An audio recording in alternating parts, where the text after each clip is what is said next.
Soufflez sur moi, soufflez de Dieu, soufflez sur moi, Esprit du Seigneur, alors que je lève mes mains, je m'abandonne à ton Saint-Nom, je m'abandonne à ton esprit, et je marche dans ton amour. Jésus, j'adore Jésus, Jésus, j'adore Jésus, Jésus, j'adore ton Saint-Nom. Nous allons encore prier, nous allons invoquer la puissance du Saint-Esprit. Tu dois parler, tu dois dire à Dieu, investis en moi ton esprit, Père de gloire, l'esprit de puissance, pour que je puisse marcher selon l'esprit, pour que je puisse marcher selon l'esprit et non selon la chair. Je veux marcher comme toi tu le veux. Élevons nos voix, que chacun prie pour le Saint-Esprit. Nous devons prier, parce que nous voulons que le Saint-Esprit nous investisse pour que nous puissions marcher réellement comme Dieu veut. Élevons nos voix et prions Dieu. Seigneur, je te prie encore une fois, je t'élève encore une fois, je te bénis encore une fois. Ce matin, Père et roi, je vais t'élever, je vais te louer, je vais te glorifier, mon Dieu, mon roi, parce que tu as dit, tu ne nous laisseras pas orphelins, tu as dit, tu ne nous laisseras pas orphelins. Père, je prie, Père et roi, que ton Esprit Saint descende dans ce lieu, que ton Esprit touche tout un chacun. Nous voulons, oh Dieu, marcher sur l'Esprit. Nous voulons, oh Dieu, t'élever, te louer. Active, Père et roi, active la vie de prière. Nous t'élevons, nous t'invoquons, cher Saint-Esprit. Nous t'invoquons, cher Saint-Esprit. C'est toi le consolateur, c'est toi l'enseignant par excellence. C'est toi qui peux nous activer dans les domaines spirituels pour que nous puissions servir Dieu, pour que nous puissions être réellement les reflets de ta gloire. Oh, Yaba Sekerebe, oh, Koyekebe Keriba, oh, Yaba Santarababa. Cher Saint-Esprit, je lève ma voix, je te bénis, je te loue, je te rends grâce, je te glorifie. Puissant du Dieu vivant, puissant du Dieu vivant. Oh Dieu, nous t'élevons, nous te bénissons, nous te célébrons, nous te glorifions, Père et gloire. Manifeste-toi, cher Saint-Esprit, manifeste-toi, cher Saint-Esprit. Oh, Yaba Sekerebe, oh, Koyaba Santaraba. Oh Dieu, active les dons de potentiel, active les dons de potentiel, car c'est toi qui es le roi des gloires. C'est vrai que ton esprit est en nous, mais nous voulons, oh Dieu, l'activation, Père et gloire, le calibrage opérationnel. Nous voulons opérer, nous voulons opérer, nous voulons aller t'annoncer. Oh Dieu, car c'est la saison de la moisson. Oh Dieu, active, active, cher Saint-Esprit, active. Rends-nous capables, rends-nous capables. Permets, oh Dieu, que nous puissions, oh Dieu, prendre possession de la ville, Père et gloire. Nous voulons, oh Dieu, réquisitionner cette ville. Nous la réquisitionnons, Père et gloire. Nous la réquisitionnons, Père et gloire. Nous laissons cette ville entre tes mains. Oh Dieu, Père et gloire, nous voulons les âmes, Père et gloire, venir à toi. Nous voulons t'annoncer, nous voulons te célébrer, nous voulons faire ton œuvre, nous voulons faire ton œuvre. Oh cher Saint-Esprit, descends, descends, descends, descends, manifeste-toi, libère, active, libère. Par le nom du Seigneur Jésus, par le nom de Jésus, ainsi prié, nous disons tous Amen.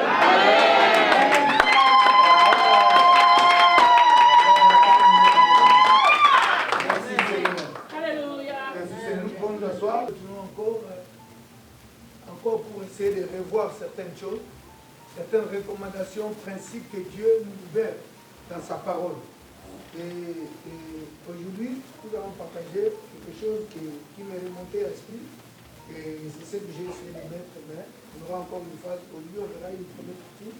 Et je demanderai aussi que ceux qui sont en ligne, tout le monde puisse collaborer aussi. Quand on travaille en collaboration. Et je veux que votre esprit soit ouvert, que nous puissions comprendre ce qu'on va lire ici. Voilà. Donc nous allons parler juste de ces mots-là que Jésus a dit à ses disciples. Ne quittez pas Jérusalem. Ne quittez pas Jérusalem. On le voit dans Actes 1, verset 4. Ça, c'est une recommandation que Jésus a donnée à ses disciples après sa résurrection. Je peux dire que c'est la première recommandation que Christ a donnée parce qu'après la mort, parce qu'il était mort. Mais nous devons comprendre une chose, Jésus était né sous la loi. Donc il était sous la loi, tout ce qu'il faisait c'était pour accomplir la loi. Mais quand il a accompli la loi, quand il est mort, quand il est ressuscité, maintenant il a ouvert une nouvelle ère. La Bible nous dit dans Hébreux 10, verset 24, celui qui a ce passage-là qui dit, je n'avais pas planifié ça ou programmé ça ici. La Bible nous dit, sur la croix, quand il était mort, il a ouvert une nouvelle autoroute. Vous comprenez? Donc il nous a ouvert une nouvelle manière. Donc ça veut dire que nous sommes plus dans l'ancien maintenant. Lui, il a accompli et il nous a mis maintenant dans le nouveau mode de fonctionnement. C'est ce que nous appelons nouvelle ère. Vous comprenez? Et donc, quand il a dit qu'il était mort, il a ouvert, quand il est ressuscité, il s'est fait voir pendant au moins 40 jours auprès de ses disciples pour qu'ils soient convaincus, pour qu'ils sachent réellement que le maître que nous étions avec lui, les choses qu'il nous disait, et c'est ce qui s'accomplit. Parce qu'il avait dit, il mourra, mais après 3 jours, il va ressusciter. Et effectivement, il était ressuscité. Mais en même temps, quand il a dit à ses disciples, allez me retrouver, le lieu de rencontre c'était à Galilée. Il dit, vous me rejoignez là-bas, on va se voir là-bas. C'est un lieu de rendez-vous. Et ils se sont retrouvés là-bas, ils ont parlé, mais quand il est parti là-bas, ils sont restés. Et lui, il les a donné seulement la recommandation de ne pas quitter Jérusalem. Donc ça, c'est la première recommandation. Et cette recommandation est très importante. Donc nous devons comprendre la recommandation là est importante. Pourquoi Christ a dit ça? Donc voilà un peu ce que nous devons voir. Ne pas, bon, j'ai oublié de mettre quitter. Ne pas quitter, je n'ai pas mis quitter. Non, ne quittez pas. Merci, c'est moi qui ai mal dit. Ne quittez pas Jérusalem. Ne quittez pas Jérusalem est une recommandation que le Seigneur Jésus-Christ a donnée à ses disciples d'observer pour être investis de la puissance d'en haut que le Père a promis. Donc lui-même il les a dit ça. Il dit quoi? Ne quittez pas Jérusalem parce que là maintenant vous allez être investis d'une puissance venant d'en haut que le Père a promis. On comprend? Donc Jésus, il a fini sa mission terrestre. Mais il fait rentrer maintenant ses disciples dans une nouvelle dimension. Donc, la deuxième édition de leur mission terrestre. Ils étaient avec lui, quand il était avec lui, ils étaient disciples. Mais maintenant, il veut le rendre autonome. Il veut maintenant qu'il soit boosté, qu'il soit activé spirituellement pour que lui aussi, eux aussi, ils puissent maintenant faire leur part.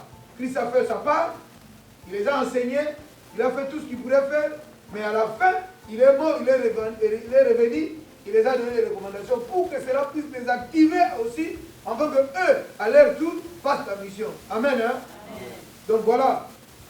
La recommandation que Christ a donnée aux disciples était une exigence de calibration opérationnelle.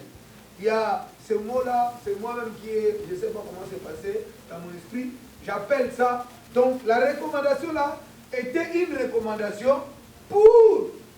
Donc ça veut dire que Christ a donné aux disciples était une exigence. C'est comme si sans cela, ils ne pourraient rien faire. Je ne sais pas si vous comprenez. Il dit ne quittez pas Jérusalem. Parce que le fait de rester là, les choses ne sont pas encore finies. Moi j'ai fait une part. J'ai accompli ce que j'ai, mais je viens maintenant vous annoncer que le Père maintenant va encore vous activer, vous amener dans une deuxième dimension de vous-même. Vous comprenez? Donc c'est pourquoi restez encore, ne soyez encore pas pressés. Donc vous avez déjà la chose, mais ne vous tergiversez pas, soyez concentrés et vous allez voir, il y a une puissance d'en haut qui se viendra sur vous. Et vous maintenant vous serez mes témoins. Donc pour être témoin, il faut être activé dans une dimension spirituelle. Donc voilà, c'est ce qu'il dit. Donc cette exigence, c'était l'exigence de calibration opérationnelle. Donc il devait être calibré pour qu'il soit opérationnel, qu'il commence à opérer, pour que les disciples prennent la relève de la mission. Donc Jésus voulait leur donner la mission. Et maintenant, ce n'est pas pour rien. Quand il était venu, il les a pris. C'est pourquoi nous devons comprendre. Ce n'est pas pour rien quand on vient à l'église. On vient à l'église n'est pas seulement pour regarder le pasteur, pour voir que tout est pasteur. On vient à l'église pour que chaque saint soit activé dans les choses que Dieu a mis dans sa vie. Afin que chaque personne puisse servir Dieu avec les dons, les potentiels, les capacités que Dieu a donnés. On n'accompagne pas quelqu'un, on vient s'activer soi-même. Mais il faut que les choses là, pour que l'activation soit, il faut que les écailles tombent, il faut que tu comprennes, que tu saches qui suis-je, pourquoi je viens, qu'est-ce que Dieu attend de moi, quelle est ma relation avec Dieu, comment je dois opérer, comment je dois fonctionner. Et c'est en ce moment-là, on ne te poussera pas, c'est en ce moment-là, tu sauras qui tu sais. Parce que la Bible dit, tout ce qui n'est pas fruit de la conviction, c'est un péché. Donc quand les gens ont la conviction, ils savent ce qu'ils font. Ils ne doutent plus parce qu'ils ont compris. Et personne ne peut les déstabiliser. Et c'est cette église que nous voulons bâtir. Que les gens soient déterminés. Ce n'est pas que les gens font les choses parce que le pasteur a dit, ou on va recommander, ou on va dire. Mais non, chaque personne doit être activée pour dire, voilà, je me mets dans mon rôle. Parce que j'ai été appelé à ça. C'est Dieu qui appelle. C'est Dieu qui nous a appelés. Donc ça, c'est quelque chose de très important. Donc chacun doit prendre sa mission en main. Mais pour prendre la mission, il faut connaître ça. Mais pour connaître, il faut que tu sois activé quelque part. Pour que tu comprennes ça. Donc voilà.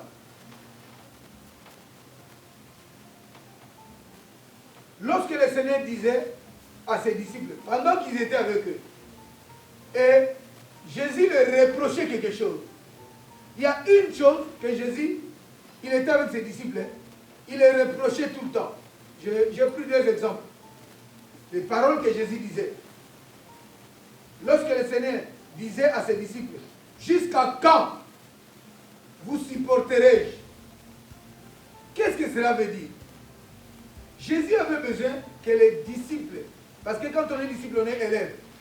C'est comme un enseignant, il aimerait que ses élèves comprennent le cours. Pourquoi? Parce que derrière le cours, il y a quelque chose qu'on poursuit. On comprend? C'est comme dans la communauté. La communauté restera en train de tourniquer quand les gens n'ont pas encore atteint la maturité. On peut être nombreux. Ce n'est pas ça qui est le plus important. Le plus important, c'est que quand nous nous réunissons, 2 ou 3 ou 4, selon la Bible dit, là où 2 ou 3 sont réunis à son nom, il est présent. Mais maintenant, le 2, 3, quand nous nous réunissons pour un but. Donc, il faut que chaque personne puisse comprendre que quand je viens là, je viens pour ma destinée, pour devenir ce que Dieu veut que je sois. Et quand on écoute, c'est que les choses que nous écoutons est en train de calibrer chaque personne. Et que chaque personne est en train de rentrer dans le mode de fonctionnement, devenir ce que Dieu attend de lui. On comprend? C'est pourquoi on dit, dans un corps, il y a plusieurs membres. Mais tous les corps n'est pas seulement la main, le corps n'est pas seulement le pied, le corps n'est pas seulement, donc c'est que le corps est l'assemblage. Donc c'est que les membres, les particularités. Donc ça veut dire quoi? Dans la communauté, nous avons chaque personne a quelque chose que Dieu a mis en lui. Alors il faut que chaque personne se lève. C'est pourquoi la Bible dit, là où il y a l'Esprit de Dieu, il y a la liberté. Que chacun a quelque chose à dire.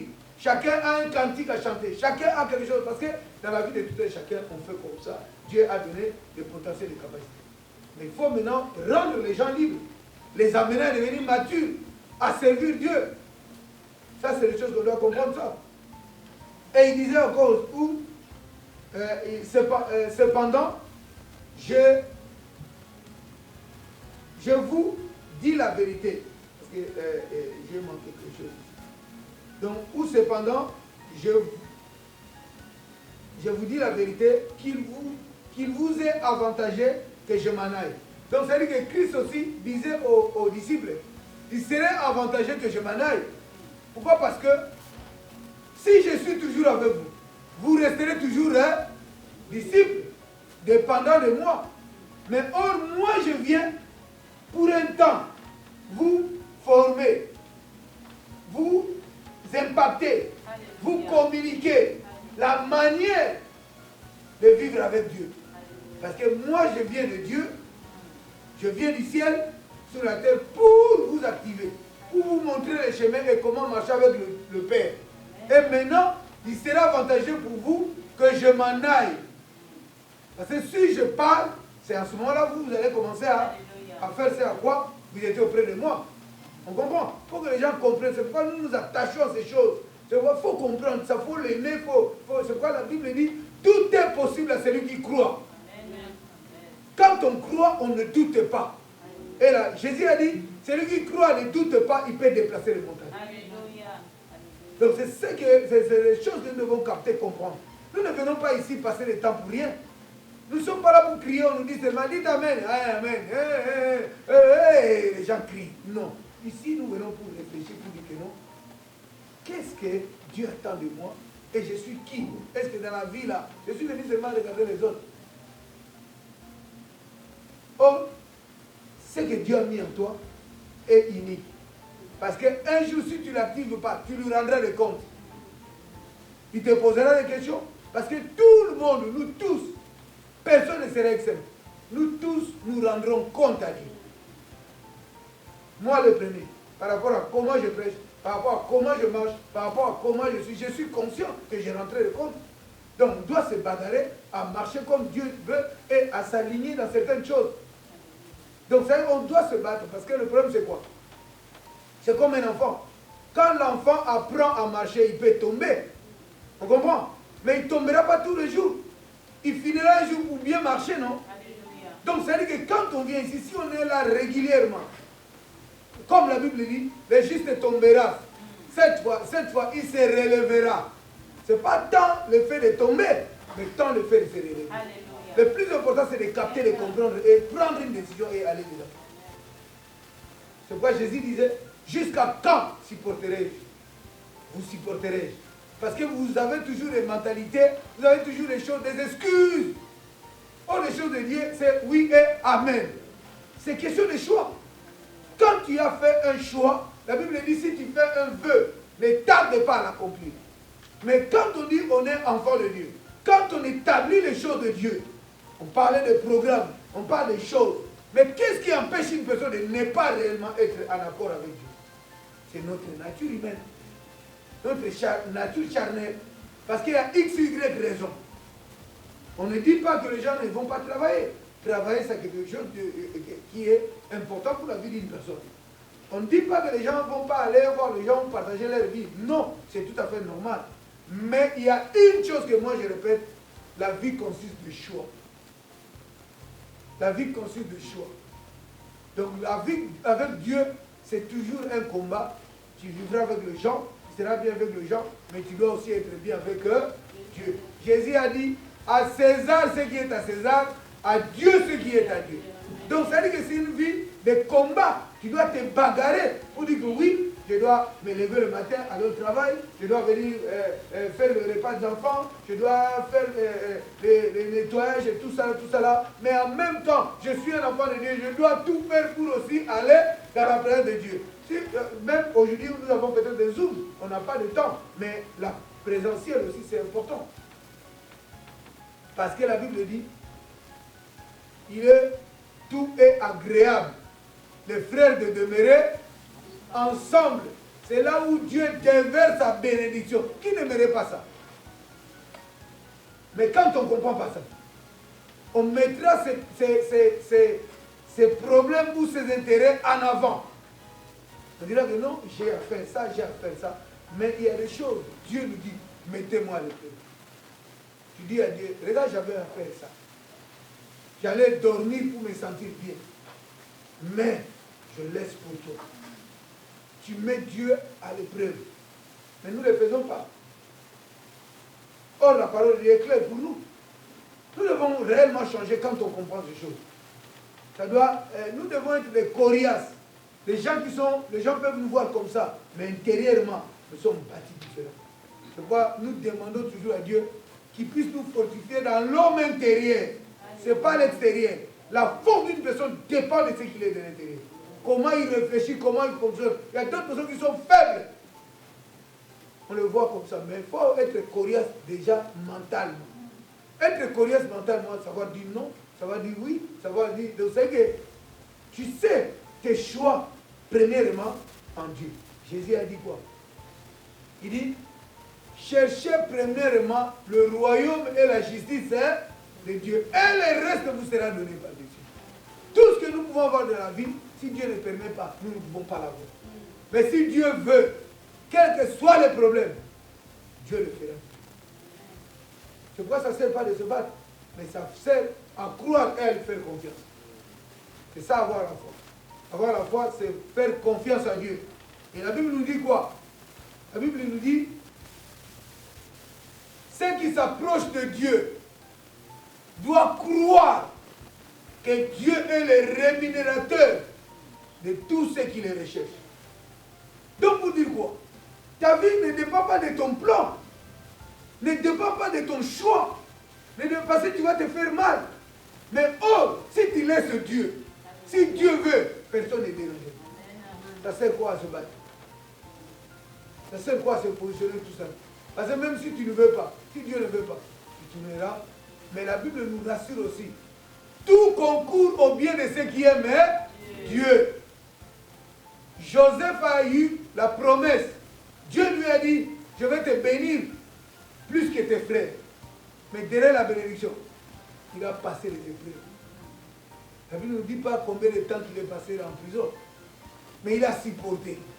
Vous savez, c'est là où on dit l'humilité précède la gloire. Vous savez, même les enfants, quand on veut punir l'enfant, si l'enfant est obéissant, il est en train de s'incliner, ça vous donne envie de lui dire, bon, ça va, ça y est. Hein? Mais si l'enfant, on lui dit des choses, lui peut dire, non, moi aussi, on amplifie encore pour montrer que nous, on est. C'est comme ça la vie. Donc ça, c'est des réalités, on doit comprendre ça. Donc nous, en tant qu'enfants de Dieu, comme on dit, aux enfants, on demande l'obéissance. Un enfant, s'il sait que non, je suis avec les grandes personnes, je dois obéir, je dois fonctionner comme ça. Ça montre qu'il est un enfant. Un enfant qui n'obéit pas devient grand. Alors on va les traiter comme grand. Parce qu'il veut montrer que lui, il connaît. Il est résistant. C'est comme si, je vous dis souvent, quand tu es en train de dire à un enfant, va dormir. Si l'enfant parle calmement, il n'y a pas de souci. Mais si tu dis une fois, va dormir, l'enfant commence à prendre ça comme un jeu. Il va dormir, surtout les enfants, ils aiment bien jouer. Il préfère même que tu le suis, lui il court et ça lui détend, ils aiment ça. Maintenant, tu remarqueras, si tu dis une fois, ou bien l'enfant est déjà au lit, donc, l'enfant peut-être rigole ou fait tout ce qu'il peut faire. Si tu dis première fois, dors, deuxième fois, la voix commence à... Et à la troisième fois, tu vas maintenant dire, dors! Ça veut dire que tu commences à insister. C'est ça la nature charnelle. Donc la nature charnelle, c'est comme ça. Mais nous devons comprendre que toute chose, si l'enfant est réellement bien éduqué, j'ai aimé l'illustration qu'on avait vue ici. C'était, je pense que c'est Anto qui l'a ramené, quand on parle d'Abraham et d'Isaac. On parle d'Abraham et d'Isaac, la Bible nous montre quelque chose de très important. Vous savez qu'Abraham avait quel âge? C'est un papa, il était devenu lambeau. C'est-à-dire que c'est un vieux moribond qui attendait que la mort. Il n'avait plus assez de force. Un vieux de ça, si c'est 120 ans. Hein? Si c'est 80 ans ou comment, je ne sais pas. Qui a affaire à un jeune de 13, 14. L'enfant est dans pleine vigueur de toutes ses forces. Mais lui, il prend cet enfant pour lui mettre, pour l'offrir à l'autel. L'enfant là pouvait fuir de ce vieux-là. Mais l'enfant là s'est laissé parce qu'il dit, il fait confiance à son père. Il dit, mon père ne peut pas me faire du mal. Lui, il prenait comme si, donc il dit, il se laisse. On comprend? Il s'est laissé, le père a pris le couteau, mais voir le couteau comme ça vient, sans bouger. Ces histoires-là, quand on l'attend, mais il faut que nous réfléchissions aussi qu'est-ce qui s'est passé. Un vieux papa comme ça qui est fatigué, n'a plus de force. L'enfant pourrait le pousser. Mais il faut comprendre que quelles sont les valeurs que le père a investies dans cet enfant. Comment l'enfant l'a respecté. Comment l'enfant l'a avait confiance. Même si quelque chose qui était mal, lui voyait ça, c'est toujours bien. Parce qu'il sait que mon père ne peut pas vouloir du mal. Mais nous, les enfants, ils discutent. Parce qu'ils connaissent. Parce qu'ils font. C'est la génération, c'est vrai. Hein? Mais en même temps, nous devons comprendre le principe que la Bible dit. instruis l'enfant de le bas âge dans la parole. Et quand il grandira, il ne s'en détournera pas. Parce que Isaac, c'est un enfant qui est né dans la parole. Il voyait son père. Il voyait tout ce que son père... Même regardez, quand il était en chemin, pour voir que cet enfant-là était tellement obéissant, il pourrait même refuser. Parce que, en route, pour dire que ce n'était pas la première fois, il pose la question à papa. Mais nous allons faire le sacrifice. Il est où l'animal? L'enfant n'était pas bête, il savait. Parce qu'il savait que tous les jours, quand on va offrir, il y a un à côté. Vous comprenez? Mais quand il regarde autour de lui, il n'y a rien. Il pose la question à papa. Mais comment on va aller offrir? Le père savait dans son cœur, mais il ne pourrait pas lui dire. Il dit seulement Dieu pourvoira. Et Dieu aussi a pourvu. Amen. Parce que cette question-là, frère, ne voyez pas ça comme ça.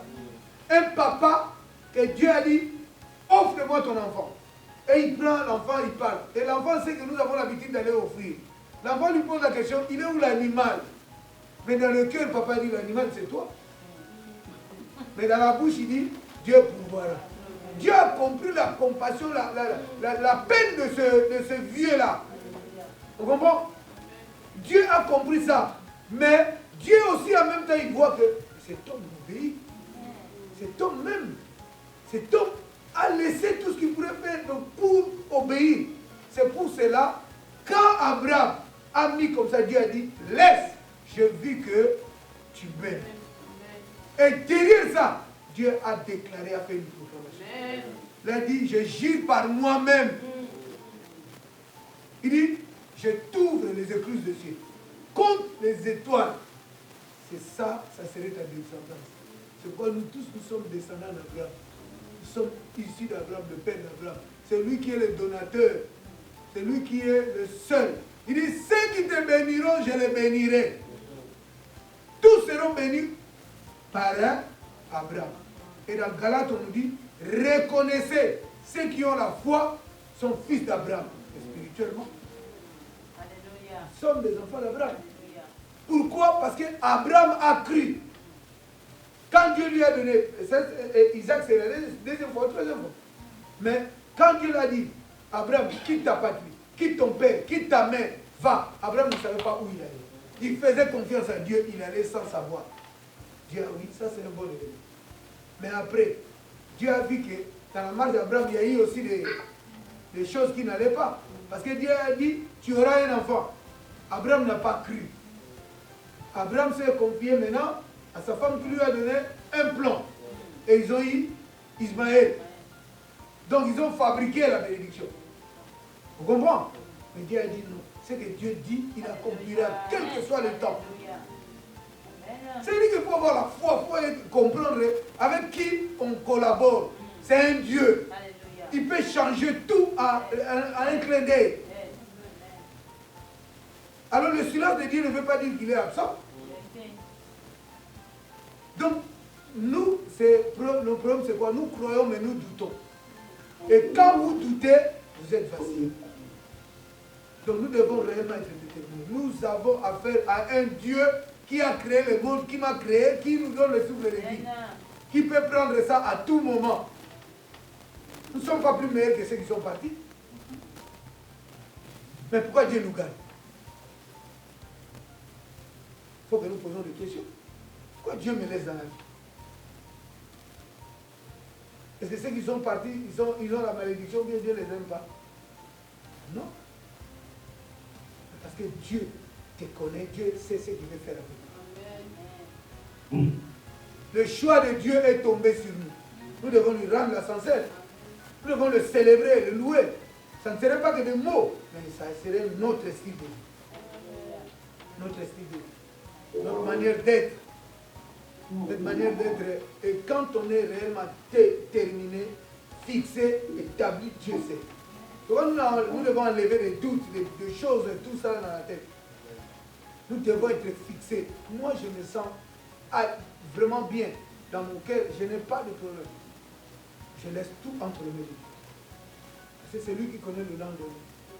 Personne ne connaît le lendemain comme lui. il n'y a que Dieu qui connaît. Pourquoi nous devons nous fier à lui? Donc ça c'est quelque chose de très important. Donc, quand Jésus parlait à ses disciples, il voulait les responsabiliser. Il voulait que les disciples se rendent compte que nous ne suivons pas cet homme pas pour rien. Parce qu'il faut comprendre aussi, ce n'est pas les disciples qui ont choisi Jésus, c'est Jésus qui a choisi les disciples. Le fait qu'ils soient là, ce n'est pas leur choix. Mais parce que Jésus savait ce qu'il allait faire avec eux. Un homme comme Matthieu, qui était pécheur, Dieu a dit, je ferai de toi un pécheur d'homme. Pierre, pardon. Matthieu était un publicain, mais Pierre était un pécheur. Il dit, je ferai de toi un pécheur d'homme. Donc Jésus voulait quand même les disciples comprennent cela. Ce n'est pas en vain. Jésus a choisi. Jésus a choisi. Il y avait beaucoup de personnes. Mais si le choix de Dieu est tombé sur toi, il faut donner à ce Dieu la raison. Ce n'est pas pour rien qu'il t'a choisi. Mais sache-le que quand tu es choisi par Dieu, tu es aussi menacé. Le diable ne le laissera pas. Parce que tu deviens un danger pour lui. Mais maintenant, toutes ces choses-là, si on ne sait pas ça, comme la Bible dit, aussi longtemps que l'héritier reste un enfant, il ne diffère à rien d'un esclave. Il y a des choses que Dieu a mis dans ta vie, mais toi-même quand tu ne découvres pas, tu te vois comme si une personne simple. Mais or, en toi, Dieu a mis beaucoup de choses. Donc, il faut que, c'est pourquoi quand on vient dans les communautés, une personne peut se découvrir peut-être par une parole prophétique, comme peut-être en grandissant, en se développant, on commence à comprendre que non, moi mon attachement avec Dieu, la parole de Dieu commence à te redéfinir. Comme il y a des responsabilités, toutes choses, il y a des gens qui aspirent, qui ont envie de faire certaines choses. Et il y a des gens qui ont des potentiels, des capacités. Des fois, ils le font dans le monde. Mais or, la première chose, nous voulons faire ça dans la maison de Dieu, pour la gloire de Dieu. Donc ça, c'est les choses importantes que nous devons comprendre. Donc, le calibrage opérationnel est le processus que Dieu a mis en place pour que toute personne soit perfectionnée pour l'œuvre du ministère. Donc ici, je vais dire quoi? Quand Jésus est venu sur la terre, c'est Jésus qui a donné. Parce qu'en lui-même, il avait les 5 ministères. Quand on parle Christos, il rassemble la dimension apostolique, prophétique, d'enseignant, de docteur, et d'évangéliste et de pasteur. Jésus était pasteur, Jésus était évangéliste, Jésus était docteur, Jésus était prophète et Jésus était apôtre. Mais maintenant, la Bible nous dit, celui qui est monté est celui qui est descendu. Donc celui qui est descendu est celui qui est monté. Mais quand il est monté, il a accompli toutes choses et il a donné les dons aux hommes. Il a donné les dons aux hommes. Dans Ephésiens 4, si vous lisez ça, il dit, aux uns, il a donné les apôtres. Les autres, comme des prophètes. Les autres, comme les docteurs. Les autres, comme les évangélistes. Les autres, comme les pasteurs. Pour le perfectionnement des saints. En vue de l'œuvre du ministère. Là, c'est clair. Qu'est-ce qu'on comprend derrière ça? Jésus a voulu que toi, que toute personne qui est là, ne reste pas comme il est. Mais il a appelé certaines personnes, il les a dotées les potentiels, les capacités, pour qu'eux aussi commencent à activer les autres. Afin que chaque personne se mette au service de Dieu. Donc quand la personne comprendra que en moi, j'ai le potentiel de ça, je veux le mettre au service de... C'est pourquoi on dit, quand on parle de l'œuvre du ministère c'est quoi? C'est comme dans cette communauté, le ministère, c'est moi qui ai le ministère.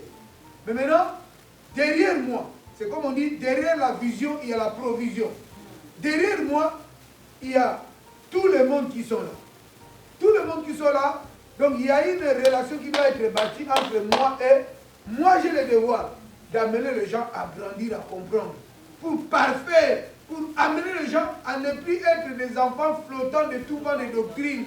Que les gens soient équipés, ils comprennent, afin que chaque personne qui est là commence à servir Dieu au travers de ce ministère. Vous comprenez? Donc ici, il n'y aurait pas des gens qui vont rester, qui regardent, qui n'ont rien. Chaque personne aura un travail. il y a des gens qui le feront ici, il y a des gens qui le feront dans la rue, il y a des gens qui le feront. Donc chaque personne se sent réellement, je suis engagé à servir Dieu. Donc il n'y a pas que moi qui fais. Moi je fais ma part, mais chaque personne doit faire sa part. Et c'est ça l'équilibre que Dieu a mis en place. Donc ça c'est les choses qu'on doit comprendre. C'est pourquoi Jésus, quand il était sur la terre, il a pris ses disciples. Ils étaient les disciples. Les disciples c'est comme les élèves. Il prend d'un maître.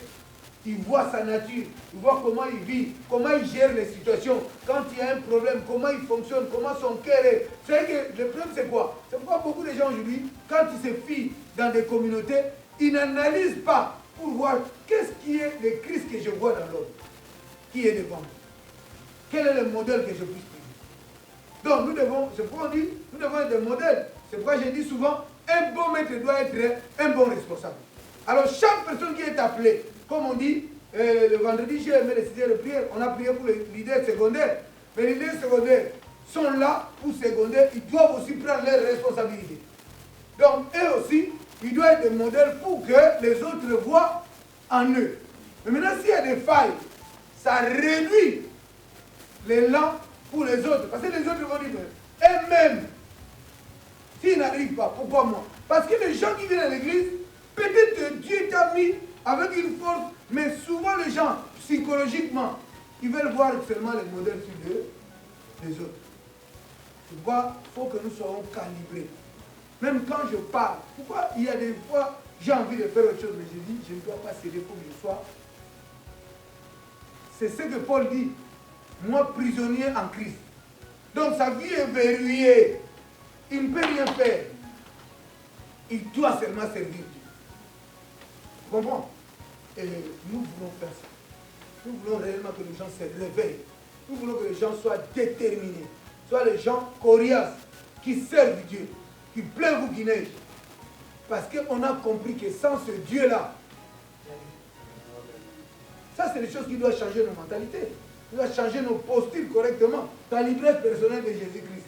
C'est-à-dire que Jésus lui-même a été calibré. Comment il a été calibré? On va voir ça tout à l'heure. On dit quoi? Jésus n'était pas venu comme ça. Il était né comme les autres enfants. Mais en même temps, il était Dieu. Mais il y avait un processus qui s'est passé dans sa vie. Et il a commencé aussi à opérer. Même il y a un passage de la Bible que j'aime bien. Si vous pouvez lire ça, ça serait une bonne chose. Je n'ai pas mis ça ici. Je pense que c'est Ésaïe 14, 7 ou 7, 14. Lisez-moi ça un peu. J'aimerais vraiment que vous lisez ça. Lisez Ésaïe 14, 7 ou 7, 14. On dit quoi? La vierge, la femme sera enceinte et elle enfantera un enfant. On lui donnera le nom d'Emmanuel. L'enfant commencera à croître en se nourrissant de la crème jusqu'à ce qu'il commence à discerner ce qui est rejeté, ce qui est mal prendre. C'est-à-dire qu'il y avait un processus d'accroissement. Lisez-moi ça, parce que c'est important. Oui.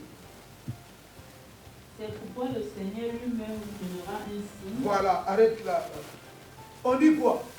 C'est pourquoi Dieu lui-même, vous comprenez? Vous donnera un signe. Donc ça dit quoi? Les anciens, les gens qui avaient le discernement, quand ils voyaient certaines choses, parce que quand Ésaïe prophétisait, il y avait au moins 800 ans avant que Christ soit là. Maintenant, quand les gens, c'est que les choses là, c'est ce que moi j'appelle dans l'ombre. Dieu a déjà planifié les choses. Mais maintenant, la réalisation s'accomplit après. Donc, quand c'est fait, c'est l'accomplissement. Là, c'est la prophétie. Quand Dieu parle. Ouais, vas-y, continue. Dieu lui-même vous donnera, le Seigneur lui-même donnera un signe. Ainsi, voici, la jeune fille deviendra enceinte. Voilà. Donc, le signe là, c'est quoi? Une jeune fille deviendra enceinte et enfantera un enfant.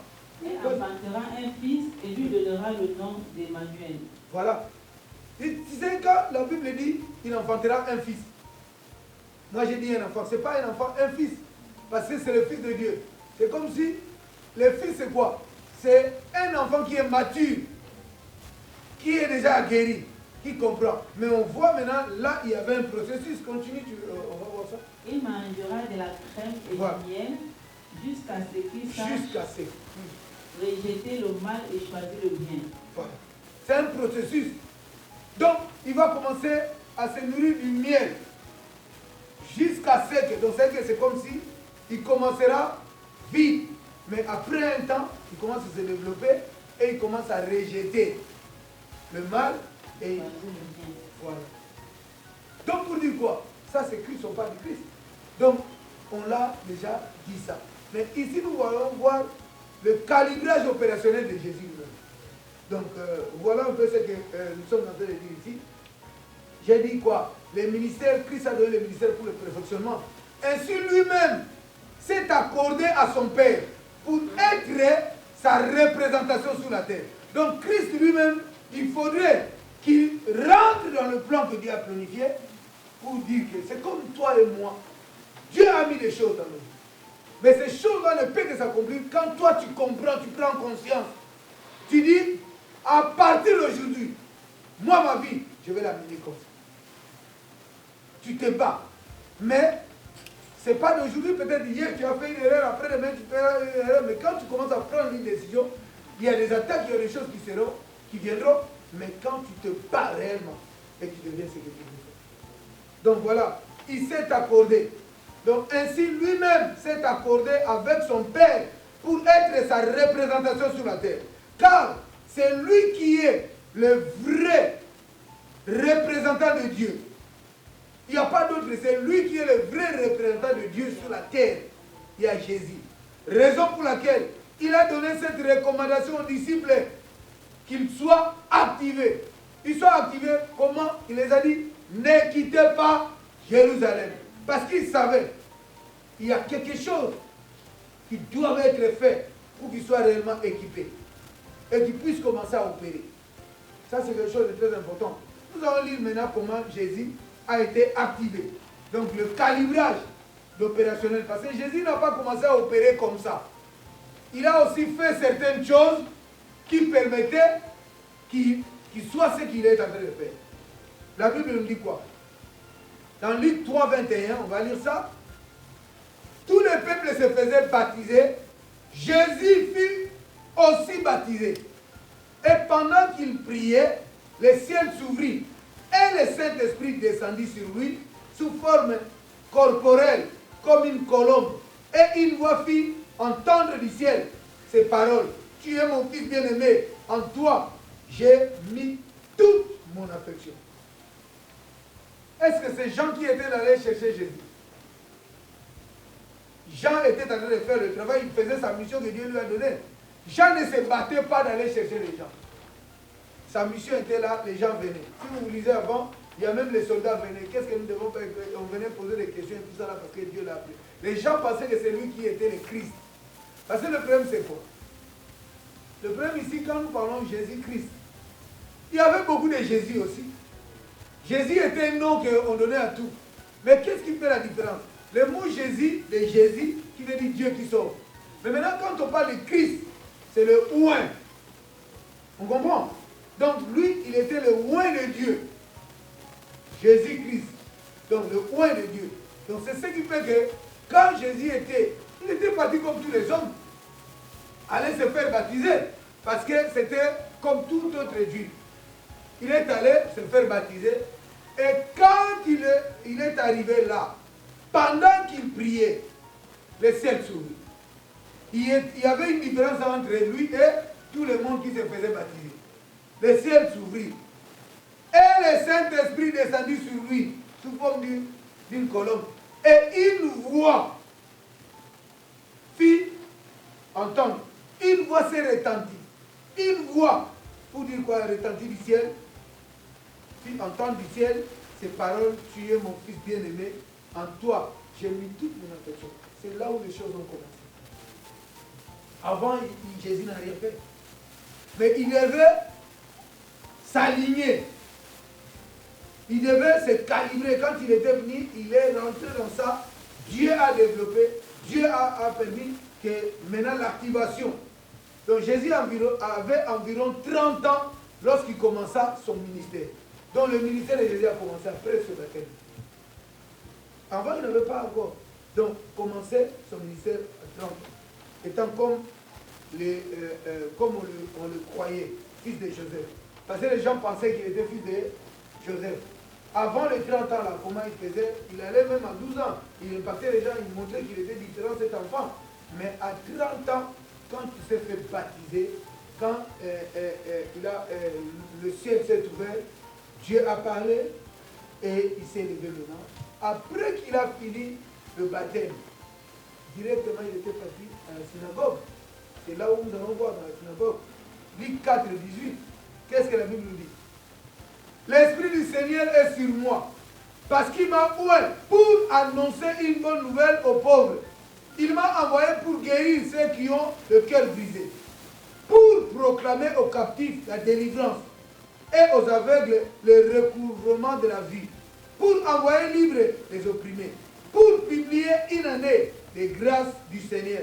Ensuite, il roula le livre, les remit aux serviteurs et s'assit. Tous ceux qui se trouvaient dans la synagogue avaient les regards fixés sur lui. Alors il commença à leur dire, aujourd'hui, cette parole de l'Écriture que vous venez d'entendre est accomplie. Alléluia. On comprend? Donc, ce que Jésus a fait, donc, quand il dit c'est accompli, le fait que c'est accompli, il y avait des choses qui étaient dans l'air. Donc, dans l'ombre, Dieu avait déjà prédit. Donc, Jésus ne disait pas n'importe quoi.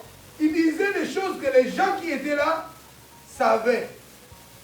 Et ils ont compris que non, c'est lui. Vous comprenez?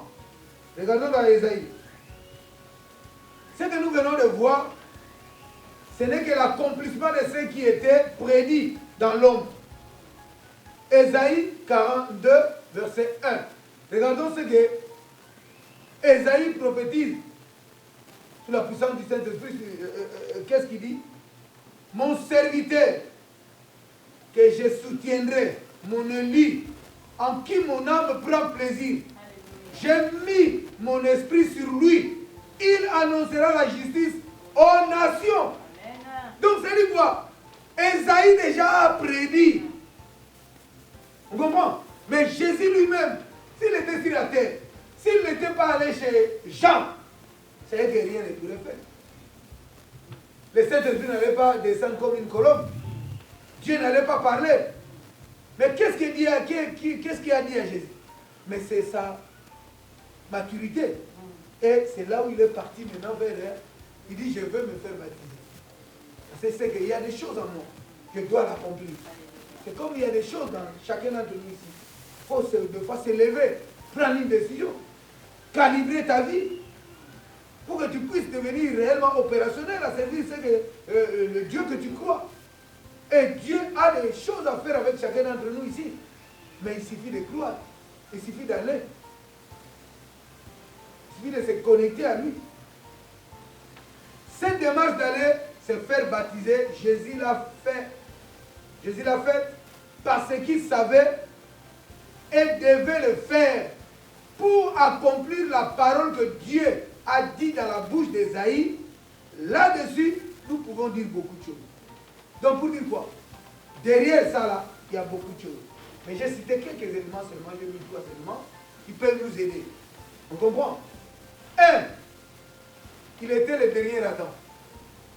Donc, de Adam, le péché est rentré et nous tous nous sommes nés adamiques. Il y a la dimension charnelle qui est là. La dimension charnelle permet à ce que chacun trouve son intérêt, son problème plus important que le problème des autres. L'égoïsme est rentré dans l'homme. On comprend? Or, Dieu nous dit, ce que tu veux faire, qu'on fasse pour toi, fais-le d'abord pour les autres. On comprend? Donc, ça veut dire qu'on voit que dans le monde, nous avons d'autres principes. En Dieu aussi, nous avons d'autres principes différents. Donc, c'est à ça que nous devons comprendre. Donc, voilà. Et maintenant, le premier, c'est lui, le véritable Adam. Deuxième élément, il était né sous la loi.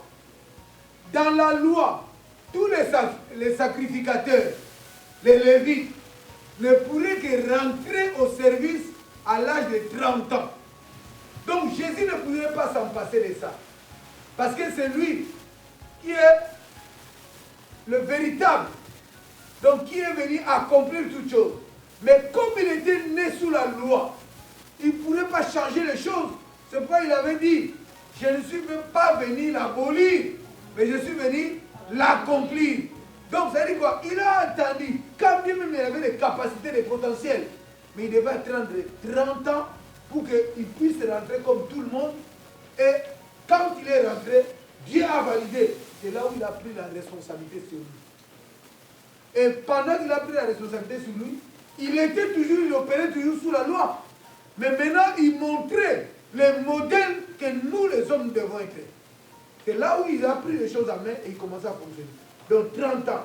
On dit 30 ans pour le sacerdoce, 30 ans pour le service. Et quand nous parlons de service, regardons ici. Quand Dieu a dit dans la bouche d'Ésaïe, il a dit mon serviteur. Et c'est là où nous voyons le sacerdoce, c'est le service.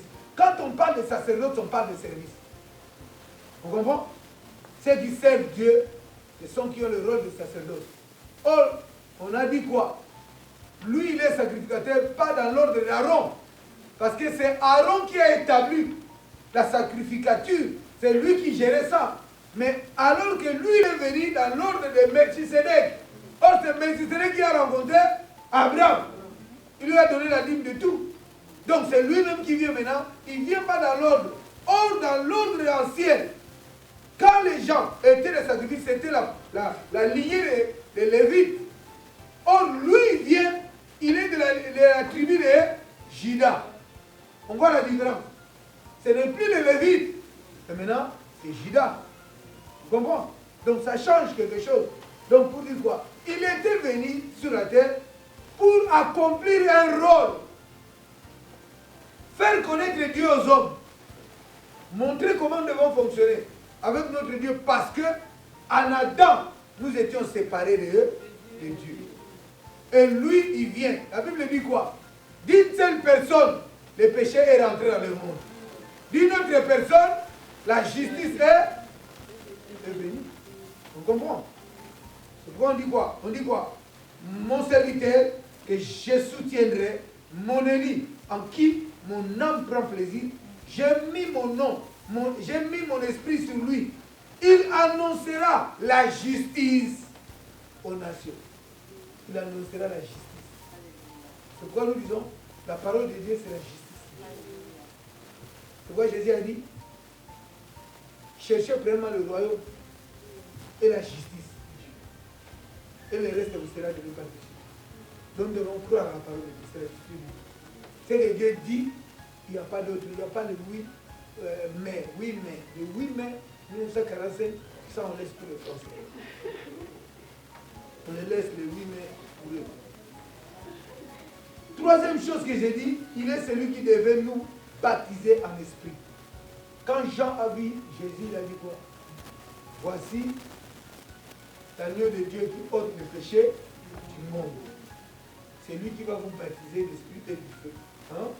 Quelque chose comme ça. Donc vous dites quoi? C'est lui qui va nous baptiser en esprit. Donc changer les baptêmes de repentance en baptême d'adhésion à Dieu. C'est-à-dire que le baptême que Jean faisait, c'était le baptême de repentance pour que les gens croient à celui qui devait venir. Et celui qui devait venir, c'est lui-même Jésus. Mais qui est allé là-bas encore se faire baptiser? Est-ce qu'on comprend ça? Quand Jean n'a pas voulu, il a dit à Jean seulement, laisse faire ce qui est juste. Laisse faire ce qui est juste. Pourquoi? Parce que pour que je puisse prendre ma responsabilité, il faut que j'adhère avec les autres. Vous comprenez? C'est là où moi je donne l'exemple. Je dis aux gens, si toi tu sais nager, et que tu vois une personne qui est en train de se noyer dans l'eau, si tu veux le sauver, qu'est-ce que tu vas faire? Tu vas plonger dans l'eau pour m'aider. Donc lui, il était venu aussi pour nous aider. Donc il est parti aussi chez Jean pour devenir comme nous. Tu comprends? Donc ça, c'est une chose, on doit comprendre ça. Donc voilà les trois, quelques éléments, il y en a beaucoup, hein, mais j'ai essayé de mettre ça seulement. Toutes ces choses, c'est lui, Jésus-Christ, qui devait l'accomplir. Donc, on a vu, il est le dernier Adam, il il a accompli la loi et il vient maintenant pour que nous soyons baptisés par l'Esprit, pour que nous puissions recevoir l'Esprit de Dieu.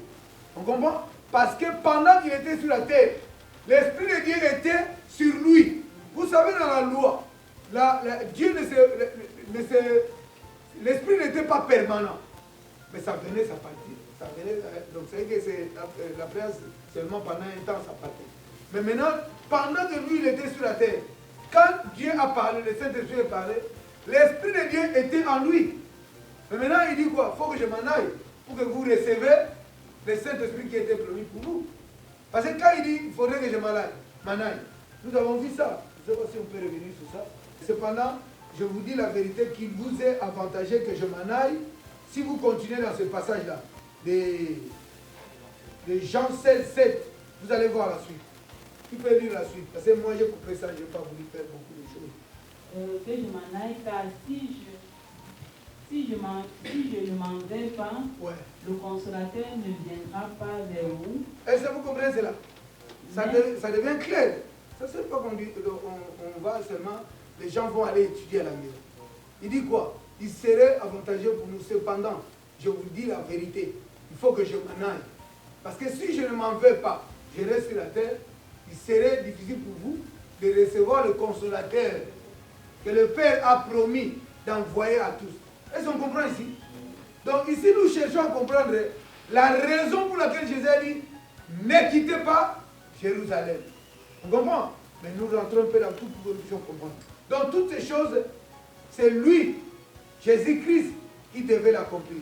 Quand nous parlons de Jésus-Christ, nous mettons accent. Jésus-Christ, ben c'est lui le oint. Parce que de Jésus, il y en avait beaucoup. Il y avait des Bar Jésus. Il y avait beaucoup de Jésus. C'est un nom juif.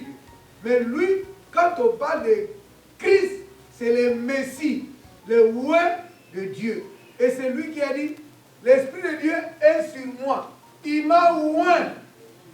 Donc je suis l'onction de Dieu ici, moi, la grâce de Dieu. C'est les choses, c'est moi qui gère. Parce que je suis conduit par son esprit. Et c'est pourquoi nous demandons vraiment que les gens doivent être investis aussi de la puissance de cet esprit. Et c'est important. C'est important parce que la Bible dit, ceux qui n'ont pas le Saint-Esprit ne sont pas enfants de Dieu. Vous comprenez? Mais maintenant, si nous sommes enfants de Dieu, une personne qui est conduite par l'Esprit, l'Esprit nous pousse toujours à faire les choses que Dieu veut. Il a un rôle. C'est pourquoi la Bible dit, n'attristez pas le Saint-Esprit. Vous savez, le péché le plus grand que la Bible nous dit, c'est le péché contre le Saint-Esprit. Ça, c'est quelque chose de très... qu'il faut éviter. C'est très dangereux. Donc, il est venu faire la volonté de son Père. Donc, Jésus était venu, il est lui, Jésus-Christ, c'est lui le Saint. C'est pour cela que nous croyons en lui. Dans Actes 4, 12 nous dit, il y a des salis en aucun autre nom. Au ciel, sur la terre et sous la terre. Le seul nom qui nous a été donné pour être sauvés, c'est le nom de Jésus. Amen. Donc nous n'avons pas d'autre nom. C'est le nom. C'est pourquoi quand nous prions, nous disons au nom. Quand nous disons au nom de Jésus, c'est là où Dieu prend en compte. Ça veut dire que tout ce que nous faisons, nous devons comprendre pourquoi nous le faisons. Sinon, nous serons des robots, des perroquets. Donc, tu dis les choses depuis que tu commences à dire, tu n'as jamais compris pourquoi tu le fais. C'est ici qu'on apprend les gens. C'est ici qu'on doit reprendre les cours. Ceux qui aiment Dieu doivent essayer d'apprendre à connaître pour être calibré, pour devenir opérationnel, que chacun puisse comprendre que non, j'ai la responsabilité. Je dois le faire. C'est important. Donc voilà. C'est lui qui est le centre, le point de gravité, point de concentration des différentes forces qui permet à un corps de se tenir en équilibre. Donc ça veut dire quoi? Il est le point, quand tu t'accroches à lui, ta vie est calibrée. Alléluia. Devant Dieu, tu es correct. Devant Dieu, il te voit. Il n'y a que lui. Déjà, il faut comprendre que pour être enfant de Dieu, il faut seulement dire que Seigneur Jésus, je te reçois comme Seigneur et Sauveur. Ça peut paraître ridicule, mais derrière ça, il y a une puissance. Dieu te considère. Et la Bible dit, il y a de la joie au ciel. Mais si toi, tu ne connais pas ça, tu ne sais pas. Ça, c'est une chose qu'on doit comprendre. Dans Jean 20, verset 21, je prends la partie B que j'ai dit ici. Jésus leur dit de nouveau, quand il était ressuscité, quand les femmes ont parlé que Jésus est ressuscité et tout ça là, il y a des gens qui ont cru, les autres n'ont pas cru. Première fois, il était venu voir les disciples, même Thomas n'était pas là. Et quand Thomas est venu, on lui a dit, je ne croirai pas, juste à ce que je le verrai. Mais après, Jésus était venu pour dire quoi? Heureux, ceux qui croient sans voir, qu'on cherche toujours que les preuves par neuf. Or, non, nous devons croire parce que nous savons que ce qu'on nous a enseigné, c'est la vérité. Et lui-même, maintenant, il est venu parmi ses disciples pendant qu'ils étaient restés renfermés. Parce que vous devez comprendre, pendant ce temps-là, les disciples aussi, quand ils étaient partis, ils étaient désespérés, ils avaient la peur, ils ne pouvaient pas sortir. Ouais, donc ils étaient vraiment restés toujours en coin, ils priaient tout ça. Jésus leur dit de nouveau, parce qu'il était sorti de là, il dit, la paix soit avec vous. Maintenant, quand il dit que la paix soit avec vous, il les a maintenant responsabilisés. Il a dit quoi? Comme le Père m'a envoyé, moi aussi, je vous envoie. Donc pour dire quoi? Mais maintenant, l'envoi était déjà. Mais quand il les a envoyés, mais il les a dit, ne quittez pas Jérusalem. Alléluia. Mais ils étaient déjà les envoyés. Donc ils étaient les envoyés, mais pour qu'ils commencent maintenant l'œuvre là, il faudrait qu'ils attendent vraiment une étape qui doit se passer dans leur vie. On comprend? Ça c'est très important. Le Seigneur Jésus-Christ nous dit les mots simples, mais qui recouvrent beaucoup de teneur ou d'implication dans sa profondeur ou dans le domaine spirituel au pays. Quand il dit, comme le Père m'a envoyé, moi aussi je vous envoie. On peut voir ça comme si c'est rien. Mais derrière ça, il y a des implications. Derrière ça, il y a beaucoup de choses. Il y a des ramifications, il y a beaucoup de choses. Il y a de la teneur, la force de sa parole nous donne la force. C'est pourquoi il a dit, même un moment, il dit, il les a ouverts l'esprit pour comprendre les Écritures. Et en même temps, un moment, il dit, il a soufflé sur eux. Il dit, recevez le Saint-Esprit. Recevez l'Esprit. Mais à la fin, quand il les a donné le rendez-vous, il les a dit de ne pas quitter Jérusalem. Donc, c'est ce que nous poursuivons ici. Donc, ça a beaucoup de profondeur. Comme il est celui qui devait nous montrer le chemin, donc il est celui qui devait nous montrer le chemin, donc il devait nous montrer le chemin dont lui-même il est. Parce qu'il est le chemin. Il est venu pour nous montrer le modèle, mais lui-même est notre modèle. Donc il était venu pour nous montrer le chemin dont lui-même et sa vie est un enseignement. Donc la vie de Christ pour nous c'est un enseignement. Il est un exemple. Alors que ces paroles sont des clés d'accès spirituel. Donc tout ce que Jésus disait, si nous l'appliquons, nous verrons la gloire de Dieu.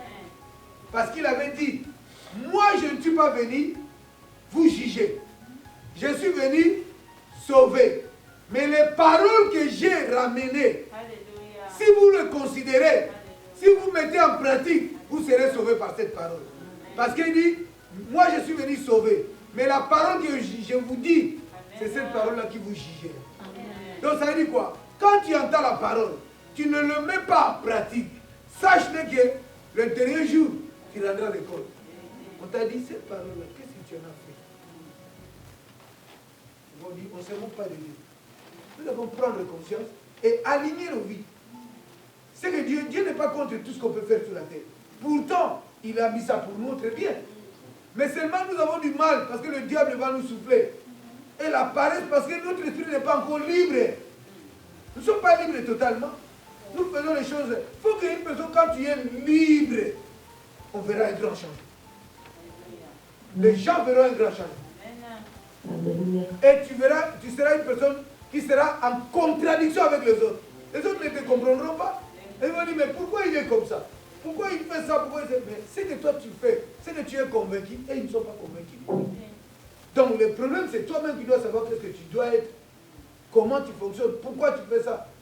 C'est de la même façon que Dieu a dit aux enfants d'Israël, quand vous allez commencer à faire quand il y a des animaux, si les animaux comme Meba, c'est ce qu'on dit, hein, et vous allez prendre la première, vous réservez ça pour moi, pour qu'un jour vous allez sacrifier, c'est à moi. Mais maintenant vos enfants peuvent voir ça compliqué. Je dis, mais pourquoi? Moi je ne voudrais pas que tu tues ça pour que nous mangeons. Mais tu dois l'expliquer que nous étions des esclaves. Il y a un Dieu qui s'est révélé à nous, ce Dieu-là nous a sauvés. Et si tu veux, aujourd'hui nous vivons ces choses, parce que nous vivons sous la grâce de ce Dieu-là. Et c'est pourquoi le Dieu-là nous a donné un consigne, que tout enfant mâle ou des animaux, nous les prenons, nous les sacrifions pour ce Dieu-là. Comme ça, eux aussi vont dire à leurs enfants. Ça doit continuer. Donc ça, c'est les choses que Dieu a dit dans la loi. Mais aujourd'hui, Christ l'a accompli. On comprend? On ne fait plus ces choses-là. Parce que la parole a été accomplie. Donc la loi a été accomplie. Donc on ne reste plus dans la loi. Mais on est maintenant sous le temps de la grâce. Mais il faut faire attention parce que la Bible nous dit la grâce est trompeuse. Parce que nous sommes dans un temps où chacun doit prendre conscience lui-même de faire les choses. Si tu ne le fais pas, un jour Dieu te demandera des comptes. Or, dans l'ancien temps, c'était quand tu fais, tu achètes un animal, tu vas là-bas, tu as le pardon. Mais or, aujourd'hui, c'est encore mieux. Parce que Christ est permanent. Quand tu fais mal, tu dis au nom de Jésus, Dieu te pardonne. Donc, ça, il y a des choses que nous devons comprendre comment nous fonctionnons avec Dieu. Ça, c'est important. Le Seigneur Christ nous a dit les mots simples, mais qui recouvrent beaucoup de teneur ou d'implication dans sa profondeur, dans ce qu'il disait. Donc ça nous amène ça amplifie les dimensions spirituelles. Comme il est celui qui devait nous montrer le chemin dont il est lui-même, et sa vie est un enseignement. Un exemple, alors que ces paroles sont des clés d'accès spirituel. Donc, ce sont des clés d'accès spirituel. Quand tu demeures dans sa parole, ça t'ouvre les icônes, ça t'ouvre les dimensions spirituelles. Ça te permet d'accéder, de devenir... Les gens verront seulement comme les gens étaient étonnés pour voir les pierres et les gens. Il dit, mais ça, c'est les gens du peuple étaient sans intelligence. Sans intelligence. Mais comment ils peuvent parler avec détermination? Comment ils peuvent parler avec assurance? Et c'est ce que nous disons, que Dieu nous donne l'assurance de parler des choses de Dieu, de discuter avec les gens, de comprendre les fonds des choses de Dieu. Nous ne pouvons pas être superficiels. Mais nous devons aimer ce Dieu-là. Parce que la Bible dit, là où est ton trésor, c'est là où sera ton cœur. Si Dieu est ton trésor, tu seras attaché à lui. Mais si tes enfants sont tes trésors, tu t'attaches à tes enfants. Si ton mari est ton trésor ou ta femme, tu t'attaches à... Mais nous voulons nous attacher à lui. Mais on ne dit pas qu'on ne va pas refuser ça là. On vit avec ça, mais la première chose, que Dieu puisse prendre le premier. Ça serait une bonne chose. Donc voilà. Ressuscité. Il est revenu vers les siens pour les activer. La mission, raison pour laquelle il les a appelés, faire d'eux des disciples pour après les apostoliser. Donc ça dit quoi? Il était venu sur la terre, il a pris les gens simples, les gens qu'on ne pourrait pas considérer dans la vie. Ils n'avaient pas de vie sociale qui pourrait, voilà, c'était les gens simples. Mais il les a enrôlés, il les a formés pendant un temps. Il dormait avec eux, il se réveillait avec eux, il changeait de ville, mais il ne changeait pas les disciples. Il était toujours avec eux. Donc c'est vrai qu'à chaque fois qu'il fait à gauche, tout le monde là les suivait. Tout le monde les suivait. Les gens même pourraient dire, mais pourquoi vous faites ça ou ça? Mais les gens ont compris que c'est lui. Et quand il a dit, ses disciples, vous avez mangé ma chair, vous avez boire mon sang, les autres ont dit, non, non, ça c'est de la sorcellerie. Reste avec ton sang, nous on ne veut pas ça. Mais ceux qui ont cru en lui, ils ont dit, Seigneur, à qui irons-nous? C'est toi qui as la parole de la vie éternelle. Vous comprenez? Parce que Jésus a dit, mais pourquoi vous n'êtes pas partis? Les autres sont partis. Ils ont dit, nous avons compris, toi tu as la parole de la vie éternelle. Ce qui paraissait comme étant étrange. Mais c'est là qu'il voulait les booster. Il voulait les amener dans une autre dimension pour qu'ils puissent être connectés en lui. Parce qu'il a dit, moi en eux et eux en moi. Ça amène cette dimension de connexion, de communion. Ça, c'est quelque chose de très important. C'est pourquoi, quand il était mort, ce ses disciples étaient désespérés. Vous savez, c'est comme si ils ont mis tout leur espoir en lui. Nous l'avons soutenu. Nous étions avec lui. C'était vraiment quelque chose de... Mais maintenant, lui qu'on croyait, il est mort. C'est pourquoi on dit scandale pour les Juifs, pour... comment on dit ce passage-là? Pour les Grecs aussi, c'est quelque chose qu'ils n'acceptent pas. Mais maintenant, mais pour nous, la mort de Jésus, c'est là où il est allé. C'est la Bible nous dit. Il est allé détruire la mort.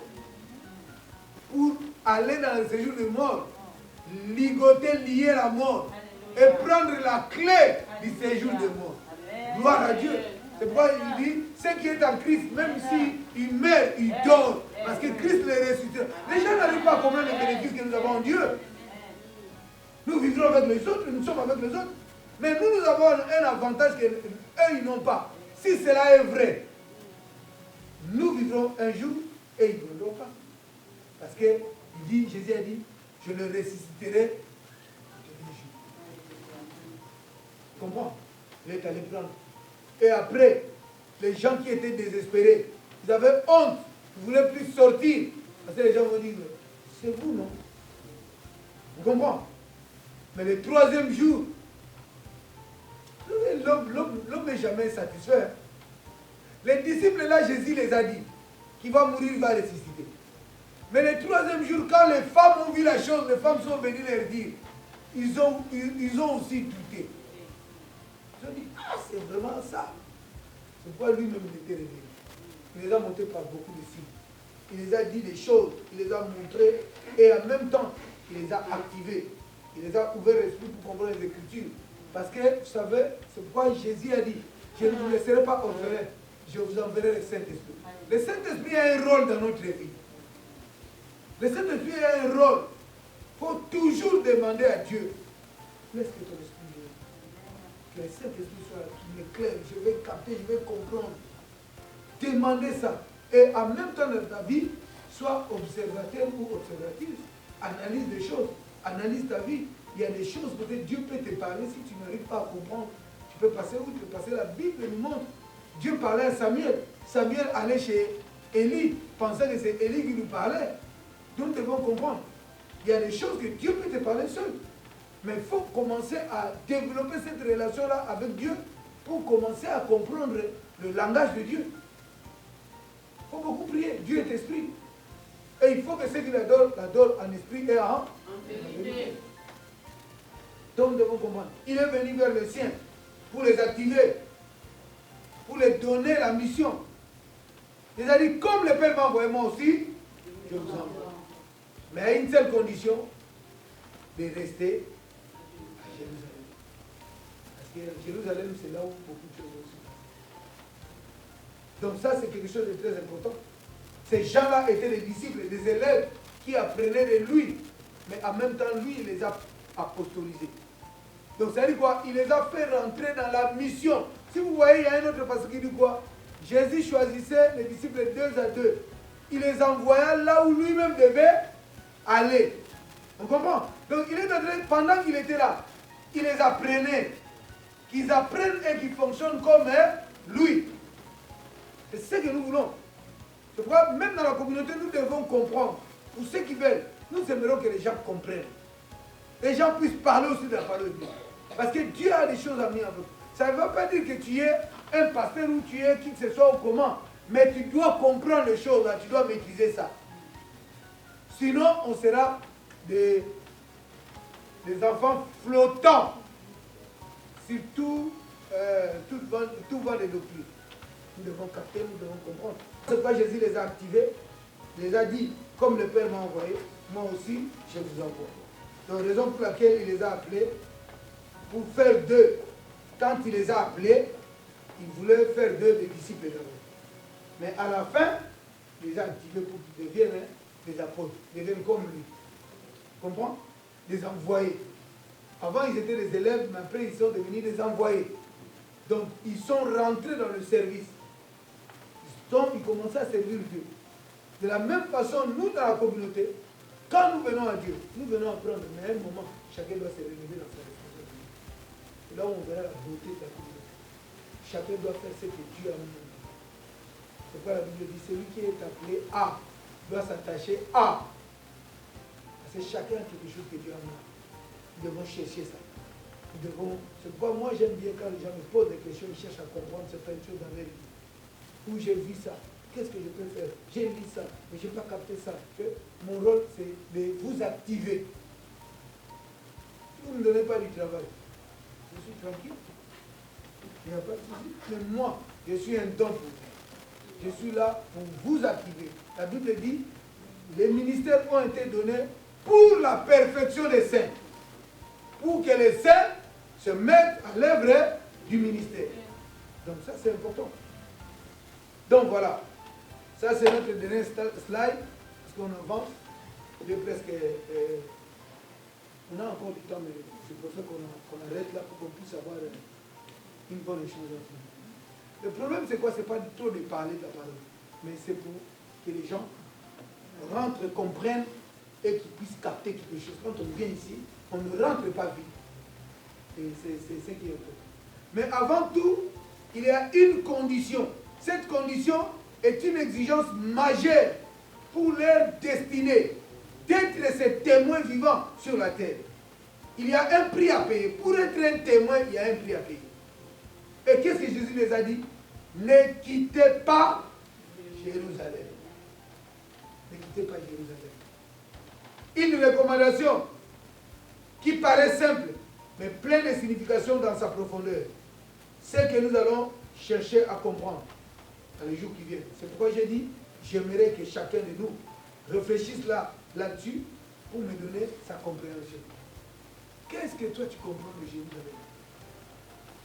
Ne quittez pas Jérusalem. Ce n'est pas encore fini, on va rentrer maintenant dans l'autre phase. On va essayer d'analyser c'est quoi Jérusalem. Pourquoi Jérusalem? Tout ça là, on va comprendre ça. Donc voilà un peu ce que je voulais qu'on partage aujourd'hui. Je ne sais pas si c'est vraiment bien compris. S'il y a des flous, s'il y a des questions, s'il y a des choses, nous devons réellement d'abord nous lever pour remercier Dieu, pour dire à Dieu merci pour sa parole, merci pour tout ce qu'il a dit, et que cela nous fortifie réellement. Nous allons prier pour ça, nous allons donner nos offrandes après, nous aurons un temps de discussion, et voilà un peu ce qu'on peut faire. Ok? On va se lever pour remercier Dieu. On va se lever pour remercier Dieu. On va dire à Dieu, Seigneur, nous voulons demeurer. Parce que rester, ne quittez pas Jérusalem, on ne restera pas à Jérusalem éternellement. Mais c'est pour un temps. Pour être activé. Pour recevoir les compétences qui nous permettent de fonctionner. C'est pourquoi nous allons prier. Chacun va prier à Dieu. Chacun va dire à Dieu, Seigneur, je veux que tu me calibres. Je veux réellement, moi, demeurer dans ta parole. Parce que tu as dit, si vous demeurez, vous êtes mes disciples, vous connaîtrez la vérité vous affranchira. Nous voulons être éclairés. Nous voulons être illuminés. Nous voulons dire à Dieu, Seigneur, envoie ton esprit. Envoie ton esprit saint. Nous voulons être activés. Nous voulons te servir. Nous voulons nous mettre à ton service. Mais il y a des choses, il y a des tracas, il y a le poids de certaines choses qui nous bloquent. Des fois, nous avons des excuses. Nous ne savons même pas pourquoi nous donnons ces excuses. Pourquoi nous n'arrivons pas à nous concentrer. Pourquoi nous n'arrivons pas à être là quand il faut.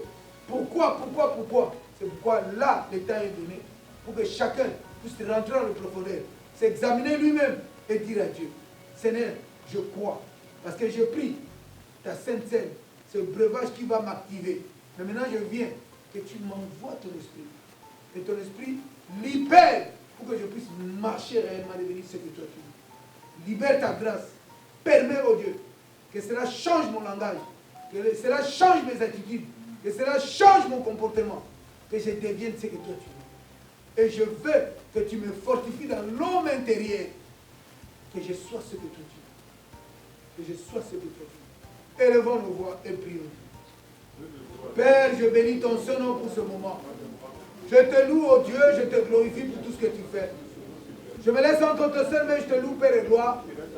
Seigneur, nous ne voulons pas quitter Jérusalem, mais nous savons, nous voulons être dans Jérusalem pour recevoir cette grâce, pour que nous soyons tes témoins dans Samarie et dans toutes les contrées, mais pour que nous puissions aller partout, parce que Seigneur, ça doit commencer dans Jérusalem. Nous voulons, oh Dieu, Père et gloire, que tu nous actives, que tu fasses de nous ce que toi tu veux. Nous demandons, Père et gloire, libère la puissance du Saint-Esprit maintenant. Permets que le Saint-Esprit vienne nous libérer. Seigneur, nous te le demandons. Nous voulons, oh Dieu, que ton Esprit Saint nous saisisse. Et nous sommes prêts à te servir pour être tes témoins dans Samarie, dans toutes les contrées, dans Chivizi, dans toutes les zones, dans toute la région parisienne. Que le monde, que les gens sachent qu'ils entendent parler de Chivizi, qu'ils entendent parler de toi. Nous sommes là pour toi, Père et gloire. Active mon frère, active ma sœur. Nous avons besoin de toi. Alors que nous sommes là, Père et gloire. C'est comme quand tu étais venu, Père et gloire. Oh Dieu, Thomas n'était pas là. Mais nous, nous sommes là. Quand toi tu viens, personne ne peut savoir. Mais nous ne voulons pas être surpris, mais nous voulons être préparés. Père, libère ton Esprit Saint.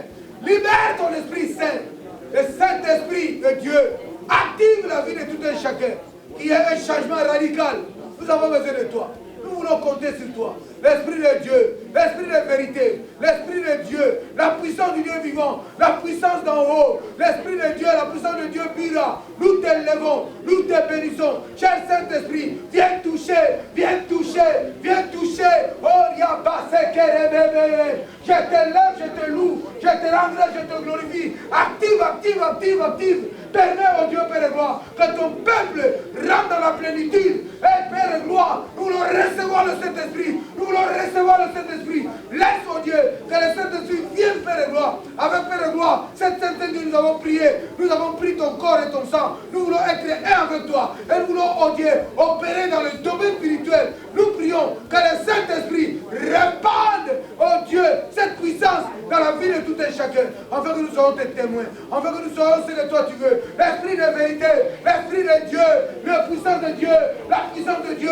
Oh, nous prions pour le Saint-Esprit. Nous demandons, Père et gloire, investis ton esprit, investis ton esprit, investis ton esprit, investis ton esprit. Oh, oh, puissance du Dieu vivant, nous t'élevons, nous te louons, nous te glorifions, nous te magnifions, nous te célébrons. Agis, agis, agis. Rentre, remplis mon frère, remplis ma sœur, remplis-nous, puissance du Dieu vivant. Nous voulons, oh Dieu, demeurer dans Jérusalem jusqu'à ce que c'est le processus que tu as mis en place. Nous voulons, oh Dieu, que tu nous remplisses de ta puissance. Répands ta puissance, Père et gloire. La puissance d'en haut, en ce lieu, Père et gloire. Merci, oh Dieu, Père et gloire. Merci, oh Dieu, Père et gloire. Merci, oh Dieu, Père et gloire. Soufflez sur moi, soufflez de Dieu, soufflez sur